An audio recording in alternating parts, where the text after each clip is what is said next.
Canal 9, avec le service de la santé publique de l'État du Valais, vous présente l'antidote.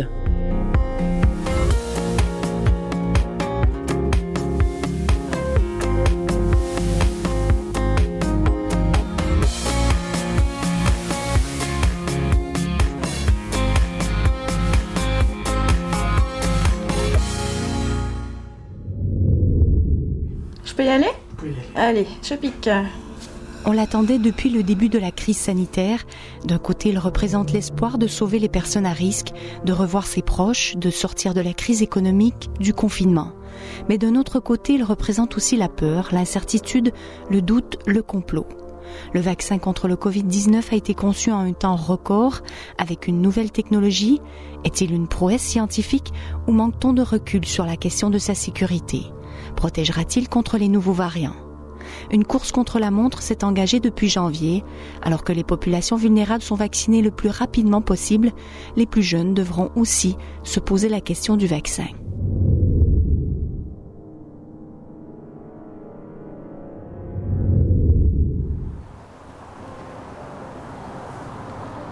Comment ça va ? Ça va bien ? Comment ça se passe aujourd'hui ? Très bien, j'ai pu regarder le ski. Ah, il y a le ski à la télévision. Oui, les gens, les dames le matin. Depuis une année, les personnes âgées en EMS sont touchées de plein fouet par la maladie, par le confinement, par l'isolement social. Comment ça se passe ce confinement pour vous ? Ça va, ça vient long. Ça vient long ? Ça vient long, oui. Oui, entrez. Comment ça va ? Bah, pas bien. Pas bien, dites-moi. Non. Toutes les dames sont moroses dans leur mare. C'est un mauvais climat, quoi. C'est un mauvais climat. Aujourd'hui, justement, une dame m'a dit « Je suis en prud'homme ». C'est comme ça que vous ressentez un peu Moi, les pas. choses ? Pas vous ? Vous arrivez à vous occuper ? Moi, je suis en villégiature. Je vous mets dans le verre là ? Oui.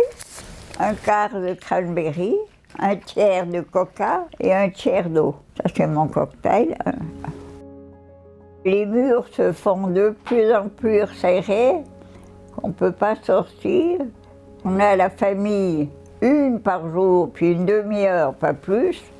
Moi, ce qui me manque, que mes enfants, mes petits-enfants, mes amis puissent venir, qu'on mange ensemble en bas, ça c'était formidable. J'avais dit à la directrice, elle m'a dit, qu'est-ce que vous avez appris? J'ai dit, ça m'a appris d'obéir sans comprendre. Puis mon mari doit bien s'amuser au ciel, de voir que j'obéis comme ça. Dans tous les IMS, le confinement a été extrêmement délétère. Au niveau psychique, on a eu à avoir des dépressions, des syndromes de glissement, des gens qui ne s'alimentaient plus.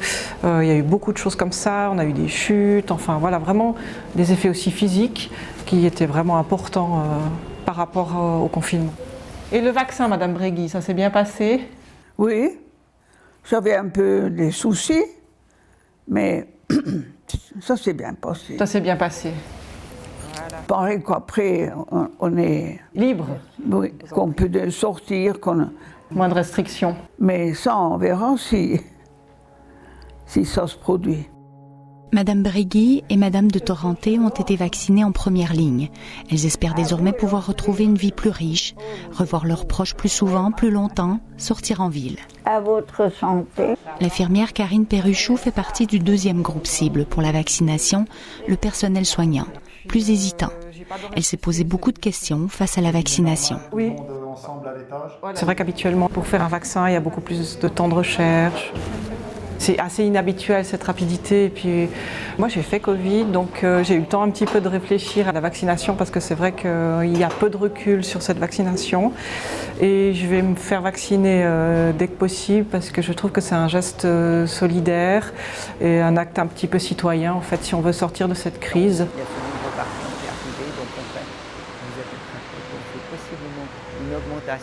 Blaise Janton est responsable médical de la campagne de vaccination dans le canton de Vaud. Médecin-chef à la polyclinique Unisanté, il fait partie des experts qui ont été mis sur le devant de la scène avec cette crise. En plus de leur devoir de suivi et de contrôle des maladies infectieuses, ils ont dû vulgariser, expliquer, rassurer aussi face à l'arrivée des nouveaux vaccins. Il y a toujours des effets secondaires après une vaccination.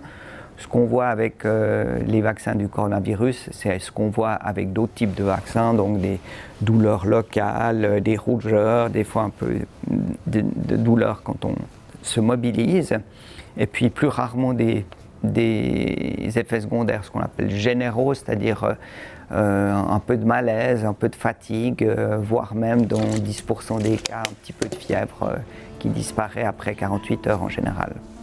Je peux y aller ? Allez, je pique. Donc c'est un vaccin qui est très sûr.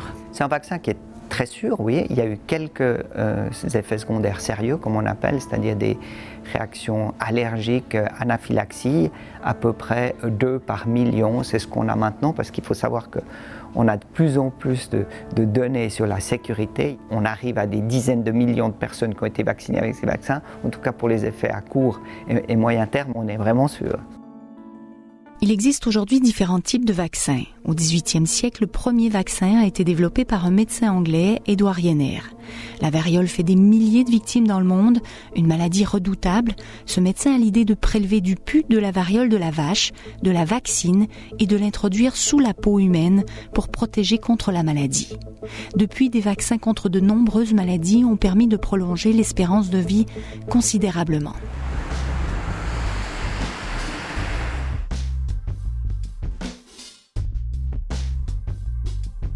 On a toujours eu peur des vaccins. On s'est toujours un peu méfié. Il y a toujours eu un enthousiasme pour les vaccins et en même temps une peur. Donc c'est quelque chose d'ambivalent par définition. Pourquoi est-ce qu'on en a peur ? L'humain se définit par son intégrité. Entrer sous la peau de quelqu'un, c'est une violence qui peut être acceptée, qui peut être agréable, qui peut être tout ce qu'on veut, mais qui en même temps, lorsque c'est le fait de la société ou du politique, ça peut être facilement perçu comme une violence.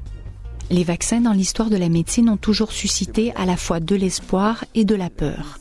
Le professeur d'histoire de la médecine, Vincent Barras, nous invite à prendre du recul et à mettre cette épidémie et les craintes autour de la vaccination en perspective.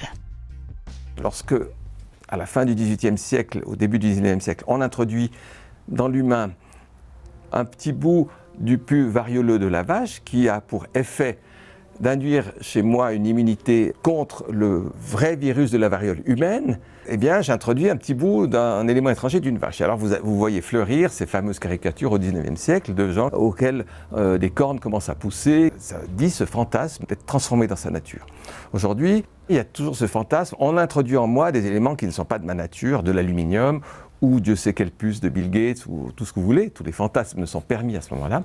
C'est aussi de se dire, on me rend un peu malade, la vaccination, quelle qu'elle soit, rend un peu malade, mais quand même ce risque-là fait que l'individu se dit, mais moi ça va très bien, je ne vois pas pourquoi je prendrais ce risque, même minime, tant pis pour les autres. Donc de nouveau ce rapport entre individu qui ne veut pas prendre de risque et tant pis pour le reste de la société. Donc vous avez à plusieurs niveaux, si vous voulez, de très bonnes raisons, mais qu'il faut pouvoir discuter et faire la balance des arguments pour et contre lorsqu'on entreprend des campagnes de vaccination.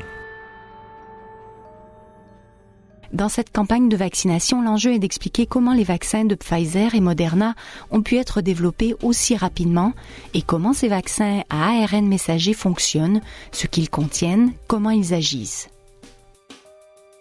Une fois injecté, le vaccin à ARN messager apporte des instructions à nos cellules musculaires, une sorte de mode d'emploi. Avec ce mode d'emploi, nos cellules vont produire la protéine Spike, la protéine typique du coronavirus. Cette protéine va être exprimée à l'extérieur de la cellule. Elle va stimuler le système immunitaire, générer des anticorps qui vont attaquer le virus. Si on entre en contact avec le coronavirus après la vaccination, les anticorps sauront quoi faire pour attaquer le virus, empêcher qu'il se multiplie et empêcher la maladie. Le vaccin, il contient ce ARN messager, c'est un petit brin si vous voulez, et puis il est entouré d'une capsule de lipides. Ça lui permet d'entrer dans la cellule sans être dégradé. Ensuite, cette capsule se dissout et puis cet ARN peut faire le travail pendant 36 à 48 heures, pas plus, après il disparaît. Je pique. Est-ce que l'ARN messager peut modifier notre ADN? Non, parce que l'ARN messager, il ne peut pas rentrer dans le noyau et être intégré. L'ARN messager, c'est le contraire. Il part du noyau, il part de l'ADN, il ne peut pas revenir. Donc non, ça n'est pas intégré dans notre génome, ça disparaît. En 36 à 48 heures, on ne voit plus rien. Ce qui est assez incroyable d'avoir une efficacité pareille avec un produit qui ne reste pas, si vous voulez. La particularité du vaccin à ARN messager est justement le fait qu'il se dissout après 48 heures. Il fait son travail et il disparaît. C'est une technologie relativement nouvelle, étudiée pour des vaccins contre le cancer ou contre des virus comme le Zika. Les technologies récentes ont beaucoup évolué, ça il faut bien. On a eu le génome de ce virus à peu près 2 semaines après qu'on l'ait découvert, donc ça c'est relativement incroyable. Une fois qu'on a le génome, ça peut aller assez vite. Et ce qui s'est passé là, c'est qu'il y a eu beaucoup d'argent, notamment des gouvernements, de l'argent public qui a été mis pour développer aussi vite que possible. Le vaccin a été produit même avant de savoir s'il était sûr et efficace, donc c'est des choses qu'on ne voit jamais d'habitude, parce qu'en fait l'industrie pharmaceutique ne va jamais prendre ce genre de risques. Là, les risques ont été pris par les gouvernements notamment. Bonjour. Bonjour Madame Ballet. Vous venez pour le vaccin? Oui, pour la 2e dose. On avait discuté lors de la dernière consultation du vaccin. Et vous n'êtes pas très chaude, hein? Non, je n'étais pas très chaude. Non, étant poussée par mes enfants et mes petits-enfants, j'ai réfléchi puis je me suis dit, bon, ben allons-y. Voilà, je vous ai expliqué que si vous étiez vacciné, vous auriez plus de liberté, voilà, de voir vos enfants et les petits-enfants que vous avez plus vus depuis un moment. Le médecin traitant est en première ligne de la vaccination en Valais. Ce rôle de discussion, d'explication, de conseil, il le fait au quotidien. Un conseil personnalisé pour chaque patient. Avec tous les problèmes de santé que vous avez, c'est quand même mieux d'être vacciné rapidement. Oui. On entend tellement de choses. C'est ça, hein, on est comme moi, j'écoute beaucoup la télé, donc ça me bourre un petit peu la tête. Selon l'âge de la personne, selon la pathologie, je leur explique que s'ils ont des pathologies comme du diabète, l'hypertension, et qu'ils attrapent ce virus, ils auraient des risques de mourir, et ce qui est la réalité. Même si on a fait des progrès dans la prise en charge à l'hôpital, mais c'est pas une maladie anodine, c'est pas une simple grippe. Et puis, pour les plus jeunes, je leur explique aussi qu'ils ont aussi un rôle de protection de leurs anciens, de leurs proches, et un rôle de santé publique. Prenez vos affaires. La doctoresse Anne-Laure Lui a 400 personnes sur liste d'attente. Elle travaille aussi dans les EMS et elle a été particulièrement marquée par cette crise. Ah oui, puis vous faites bien les piqûres. J'ai perdu 30 patients du Covid depuis le mois de mars. J'ai rarement un bleu. Nous, les soignants et les médecins, nous étions les seuls à pouvoir les approcher.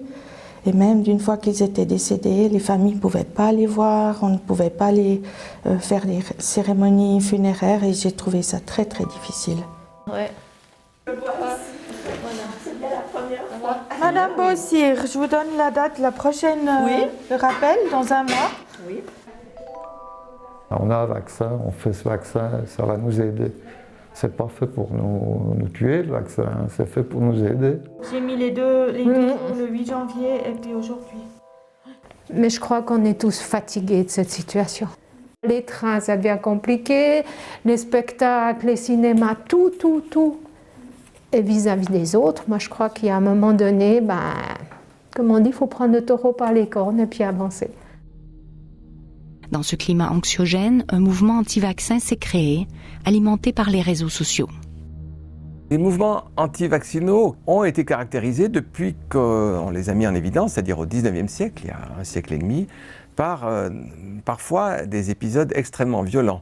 La mise à sac de centres de vaccination, les menaces physiques contre les vaccinateurs. Et aujourd'hui, on a l'équivalent. Donc ça n'est pas un phénomène nouveau, cette violence dirigée contre des individus perçus pour être les agents du Satan, du grand Satan, ou du grand complot selon les cas, ou en tout cas de quelqu'un qui fait du mal aux gens, qui vient attenter à leur droit le plus propre, à savoir l'intégrité de leur enveloppe physique. Et je crois que cette violence renvoie aussi à la violence symbolique que constitue en soi la vaccination, dont il faut tenir compte lorsqu'on entreprend une campagne de vaccination. Bienvenue au centre de Martigny. La campagne de vaccination a été élaborée au niveau fédéral et c'est au canton de l'appliquer selon son mode de fonctionnement. L'entrée du centre avec le parking, entrée piéton, entrée mobilité réduite. Le service de la santé du Valais est depuis plus d'une année sur le qui-vive. Il a misé sur les médecins traitants, a mis en place 4 centres de vaccination comme celui-ci et va solliciter les pharmaciens dès le mois d'avril.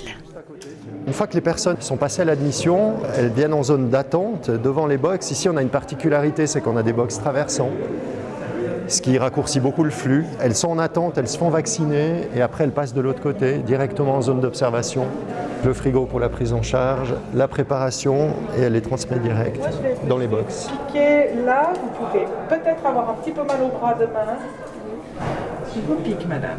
Nous sommes quand même convaincus que cette vaccination a été évaluée de manière correcte. En Suisse, nous avons Swissmedic qui a fait ce travail-là. Nous avons confiance en Swissmedic par rapport à l'accréditation de la vaccination. Et puis, on espère que 60, 70%, 80% de la population puisse être vaccinée, car nous sommes quand même assez convaincus que la vaccination va être un des moyens, je ne dirais pas de sortir de cette crise sanitaire, mais en tout cas d'en atténuer fortement les conséquences. Avec 350 points de vaccination en Valais, la logistique représente un défi important pour respecter les conditions de livraison, la chaîne du froid. Le canton peut aussi s'appuyer sur l'Institut central des hôpitaux valaisans. Des médecins retraités sont venus porter main forte. La protection civile s'est aussi engagée dans cette crise. Les capacités actuelles, elles sont limitées, mais on s'attend quand même à avoir des livraisons beaucoup plus importantes des 2 vaccins qui sont actuellement accrédités par Swissmedic à partir du mois de mai. Malgré tout l'optimisme du service de la santé, une course contre la montre est lancée. Le virus qui mute tous les jours pourrait déjouer les vaccins avec un nouveau variant. C'est une des raisons pour laquelle c'est très important de vacciner vite. À partir du moment où la couverture est suffisante pour que le virus ne circule plus ou moins, il y a moins de risques d'avoir des nouveaux variants.